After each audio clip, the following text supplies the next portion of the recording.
just about mid 2011, I was leaving command. I just taken over a position, a great job at the Naval Academy, a 2-year position there, and I had a lot more free time than I did on my submarine, as you can imagine. And I was searching for a way to shift active income into passive. I'd read Robert Kiyosaki's books over the years. They just spoke to me. Rich Dad, Poor Dad, and most of the others, his prophecy, it all just made a lot of sense to me. So I was looking for, following his model of shifting into, passive cash flow income. And I'm a mechanical engineer, and the thing that made most sense to me, not buying the coin laundry machine, although I think that facility may be a great idea too. But for me, it was about real estate and buildings. And so I was looking into that. You happen to have a great I started listening in the teens, I think it was, and I've certainly listened to all of them. And I just have kind of become a junkie of that. So I got my first property in the end of 2011 in St. Louis. I bought a few more there. I'm up to 8, and my wife Susan is today. In fact, we'll get her first 3, and she'll be at 6 by the end of this month. And hopefully, if all goes well, we'll have Susan topped out, and then we'll go back and start focusing on Gary again. Welcome to the Creating Wealth Show with Jason Hartman. You're about to learn a new slant on investing, some exciting techniques, and fresh new approaches to the world's most historically proven asset class that will enable you to create more wealth and freedom than you ever thought possible. Jason is a genuine self-made multimillionaire who's actually been there and done it. He's a successful investor, lender, developer, and entrepreneur who's owned properties in 11 states, had hundreds of tenants, and been involved in thousands of real estate transactions. This program will help you follow in Jason's footsteps on the road to your financial independence day. You really can do it. And now, here's your host, Jason Hartman, with the complete solution for real estate investors. Welcome to episode 1245. We've got a jam-packed episode today, so let's dive right in. Got Doug here, and we're going to talk about that famous investor. Yes, you've heard his name, of course, the Oracle of Omaha, as they call him, Warren Buffett. But what does he think about real estate? And specifically, what does he think about what he calls the best financial instrument in the world? Doug, do you think Warren Buffett's listening to our podcast? I think he might be. Yeah. I think he might be a closet real estate junkie, just like you. Yeah. Except you're not in the closet. No, I'm way out of the closet on the real estate thing. The interesting thing is, of course, most everybody listening knows about that rather famous Warren Buffett video from years ago. Maybe we'll actually play a clip from that one too, where he says he'd buy a couple 100,000 single-family homes if he could figure out a way to manage them, right? But here we've got a more contemporary video that is interesting as he talks about the 30-year mortgage. Let's listen in. And here they are calling Warren Buffett the Oracle of Real Estate. Warren Buffett is known as one of the world's greatest investors. And while you may know him for his prowess in picking companies, it turns out that he's also pretty good at picking real estate. We sat down with him recently and asked him why he's selling his longtime vacation home in Laguna Beach, California. I remember seeing that home that was in Emerald Bay, which is a very exclusive area of Laguna Beach, very, very ritzy area. And I remember his second home there. I saw it several times. For summers for many years. And then it became much more going there at Christmas for maybe 3 weeks or so, and the kids would gather, but they couldn't gather for the whole summer as they got to be adults. So it had all these great times there. I mean, we always had people there. But when my first wife died in 2004, at that point I lost interest in the house, and my kids continued to use it to some degree subsequently, but now they've got other interests in terms of vacation spots closer to where they live or something of the sort. So the time has come to sell it. $150,000 to $11 million. That is a phenomenal growth. And as you said, this is just the listing price. And when I bought it for $150,000, I borrowed some money from Great Western Savings and Loan, so I probably only had $30,000 of equity in it or something like that. It's the only mortgage I've had for 50 years or something of the sort. But I guess I thought interest rates were attractive then or something.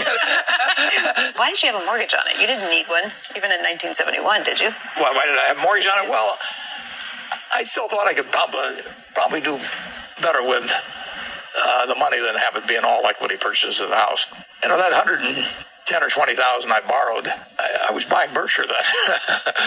Yeah, in fact, I was buying Berkshire constantly in the early 1970s. So Berkshire was probably around 40. Then I might have bought 3,000 shares of Berkshire or something. And by the way, Doug, I got to mention, the house is surprisingly modest compared to some of the other McMansions in Emerald Bay.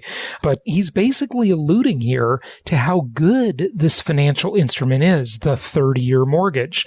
What do you think? What Warren said that I thought was especially good was that, when you lock in a 30-year mortgage, what you're essentially doing is you're freezing a cost of capital for 3 decades. So in this case, say it was 1971, he bought it at, say, 6.5%. I'm just making that up, but it's probably pretty close.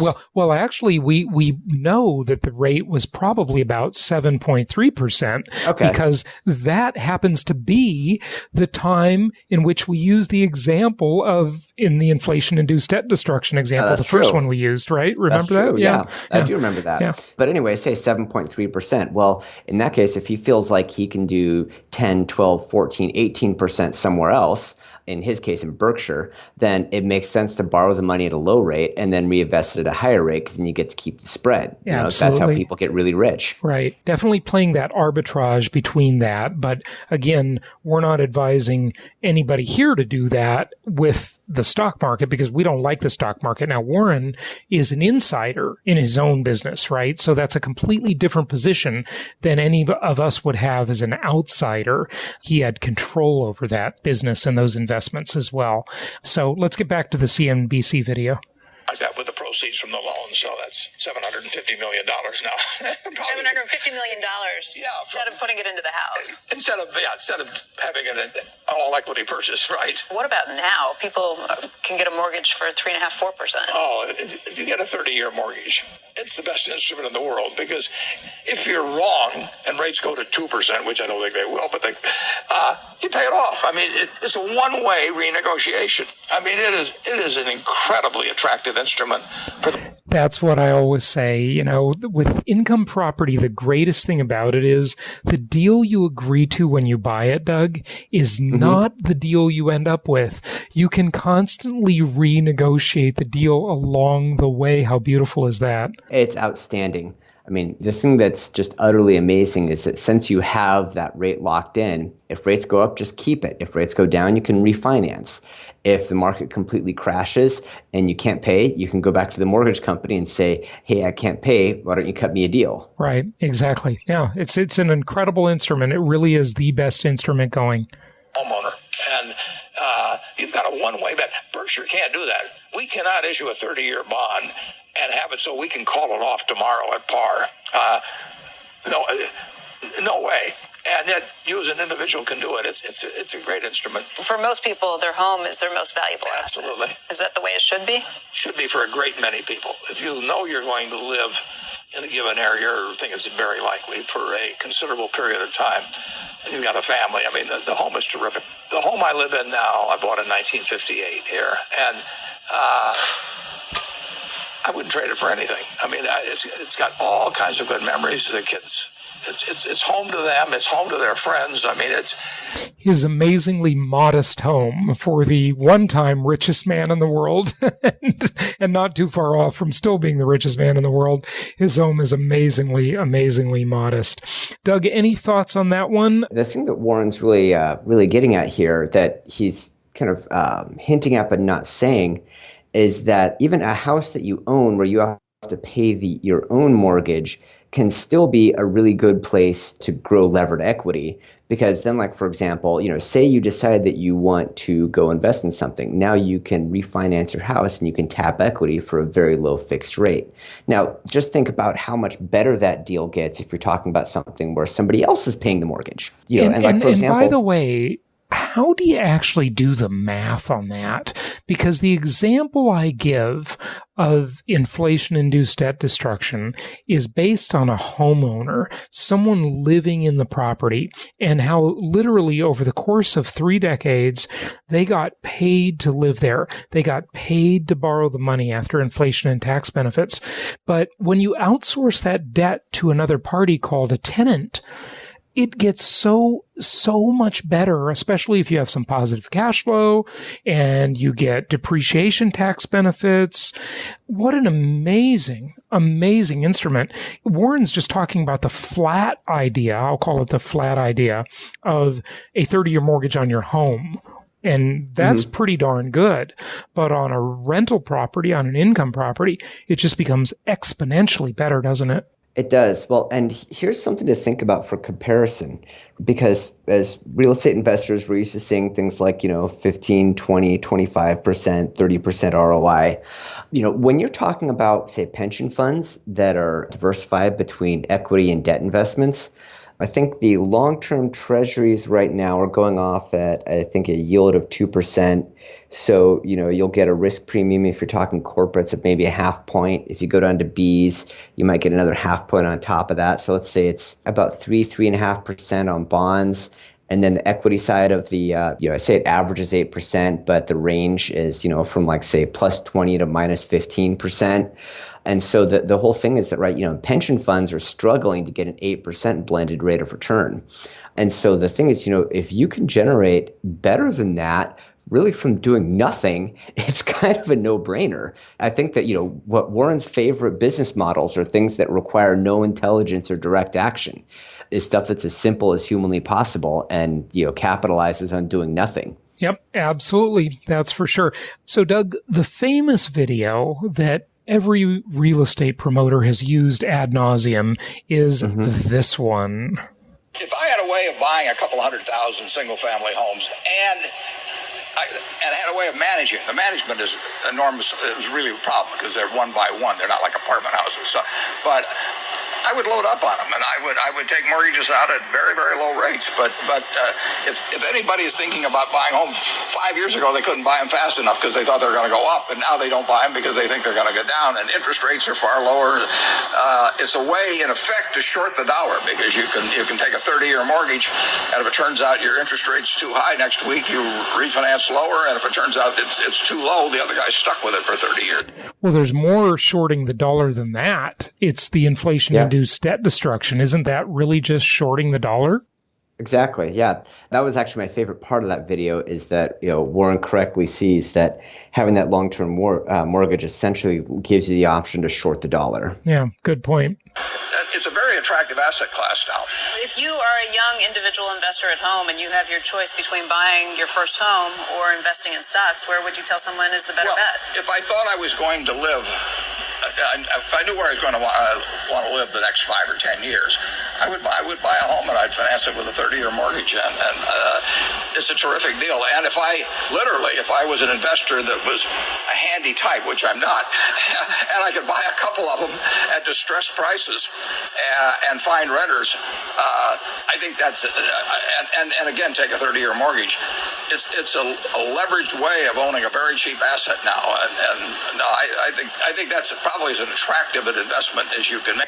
Yep, couldn't agree more. And even though, that video was from a few years back, that's still great advice as long as you're buying in conservative, prudent, linear markets. That's the stipulation.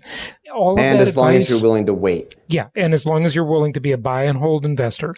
But if you're doing that in a cyclical market or even a scary hybrid market, which isn't nearly as scary as those crazy cyclical markets, you could get yourself into trouble. So that's the key. You can't say real estate as though it's one single entity. You've got to really define it by the market. Doug, any other take-home points for investors? I think one of the things that I've heard from a few conversations with people lately is that a lot of people feel like the market's starting to get overvalued, which they may be right. And a lot of people are kind of thinking, okay, you know what? I just want to wait for things to feel more like they were in 2008, and then I'll come in and scoop up all the deals. Yeah, everybody starts to feel that way, including yours truly, but I hopefully rightly correct myself from that thinking. But what were you going to say? Well, the thing to think about is that I go, okay, well, because, I thought that in 2010. And It's been now almost a full decade of a really big run that I largely missed out on because I thought the market was going to double dip. I thought there was going to be a double dip recession.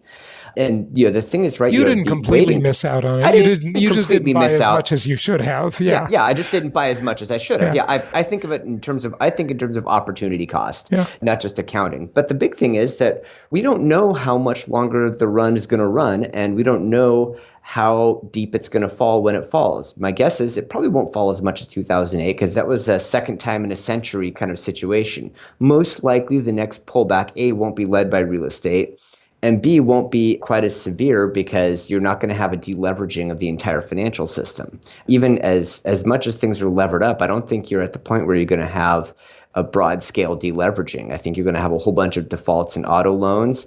You're going to have a whole bunch of defaults in student loans. You're going to have a lot of defaults in personal credit, and you're going to have a lot of defaults in small business credit. But none of those things are going to be big enough to where they're going to create a broad deleveraging spiral. And so in that case, then let's say the train runs another couple of years or so. Okay, so say you pick something up and it goes up at say 4% a year and then goes down 5%. Okay, well, and for 2 years, increase 4%, down 5%. You're still ahead and you've been making cash flow this whole time and you're amortizing out the mortgage. As long as you buy something that's sensible, your timing really isn't that important. No, that's the key thing. And you're amortizing down the mortgage. Really, your tenants are doing that for you, the big boring idea. But not only that. And this is what everybody forgets in the simpleton math that the mainstream people of the world do, right? Not our listeners, because our listeners get it.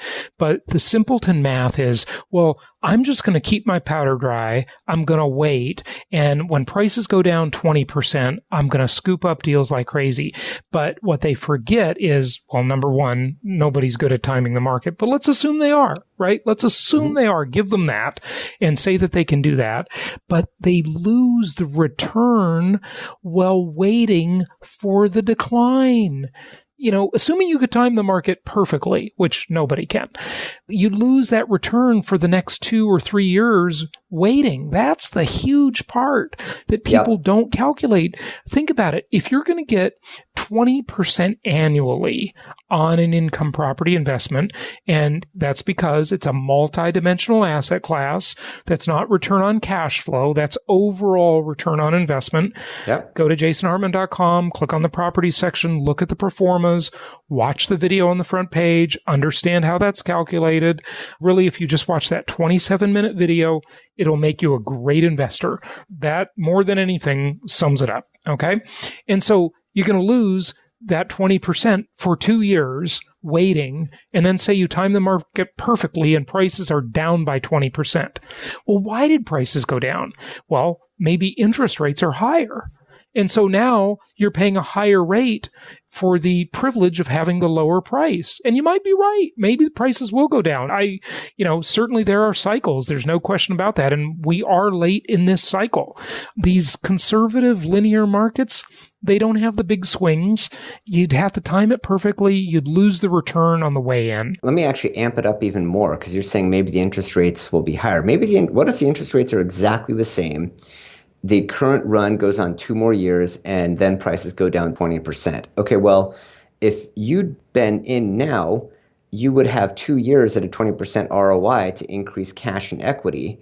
And so you would actually still be better off buying now, even if prices are going to go down 20% in 2 years. Right. I agree. And this is the problem of this wrong thinking of waiting for the deal. Now, if you were strictly a cash buyer, right? Say you're a cash buyer now, and you're going to be a cash buyer at the lowest part of the market, at the trough. If you're a cash buyer both times, then the stuff we're talking about right now does become less pronounced. But even still, you'd probably be better off buying now just because of the risk of not timing that market right. There were a lot of people in 2014, as we were coming out of the Great Recession. We were coming out of it for, the prior 4 years, for example.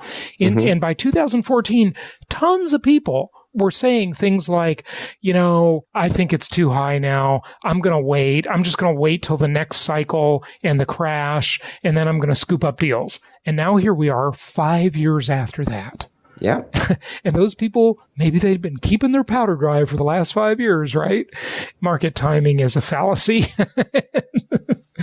And I think one of the things that you hit on is that, so market timing is only really meaningful if you're buying for all cash. So, if you're an all cash, all the time buyer. It is more meaningful. That is true. Then maybe try to really study up and figure out how to time the market. But if you're not buying with cash, and if you're employing the multidimensional aspects, then as long as you're buying things that are sensible, you don't really need to worry about where in the cycle you're at, because it's actually not going to make as much of a difference as you might think. Yeah, I agree. Because time will actually make far more of a difference than your acquisition price. And that leads me to one of my sayings I've repeated often. Time heals all wounds. Time heals all wounds. And so if you buy the sensible properties, you have sustainable investments, you can stay in the game, right? Then you can make it to the next cycle, no matter what happens. So Good stuff. Doug, thanks for joining me on this. And listeners, happy investing to all. Check out jasonhartman.com for more. That video on the front page of our website, really an excellent thing. You should review it every 6 months or so. If you're a regular listener, it wouldn't be bad to listen to that video again. Check out the properties section to look at detailed performas with all the good specs on these properties. Until next time, happy investing. Happy investing. Thank you so much for listening. Please be sure to subscribe so that you don't miss any episodes. Be sure to check out the show's specific website and our general website, hartmanmedia.com, for appropriate disclaimers and terms of service. Remember that guest opinions are their own, and if you require specific legal or tax advice or advice in any other specialized area, please consult an appropriate professional. And we also very much appreciate you reviewing the show. Please go to iTunes or Stitcher Radio or whatever platform you're using and write a review for the show. We would very much appreciate that. And be sure to make it official and subscribe so you do not miss any episodes. We look forward to seeing you on the next episode.